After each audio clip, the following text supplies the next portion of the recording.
ल हेर्नुस् है, नेपालको कानुनमा एउटा गजबको घटना भएको छ। एकैछिन सुन्नु होला।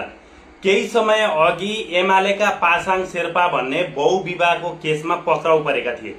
उनीमाथि 1 वर्ष कैद र 5,000 जरिमाना तोकिएको थियो। तर उनी आज छुटिसकेका छन्।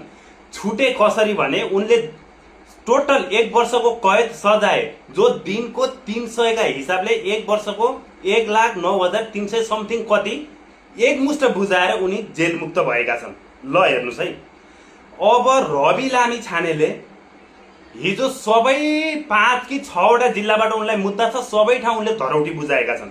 अब उनले करोडौं करोड धरौटी बुझाउँदा पनि उनी जेलभित्र बस्नुपर्ने। अब एउटा बलात्कारी जो बहुविवाह कति ठुलो जघन्य अपराध हो, अहिलेको सरकार, अहिलेको नीति नियम, अहिलेको संविधानमा त धेरै ठुलो अपराध हो। अब त्यति ठुलो गरेको एमालेको नेता भएकै कारण ऊ चाहिँ एकमुष्ट बुझाइदिएर रकम 1 लाख भन्नु त के नै ठुलो कुरा हो एमालेहरूका लागि, हैन? करोडौं करोड अरबौं अरब झ्याम पार्ने मान्छेहरूलाई लाख रुपियाँ भन्ने कुरा त केही पनि होइन। उसले चाहिँ दिनको हिसाबले हिसाब गुणा गरेर 300 समथिङ कति निस्केर 1 वर्षको एकमुष्ट पैसा फालिदिएर ऊ चाहिँ जेलमुक्त भएछ। ल हेर्नुहोस्, त्यो त रवि लामिछानेले पनि गरेकै हुन्। उनी पनि बाहिर बसेर मुद्दा लड्न सक्थे।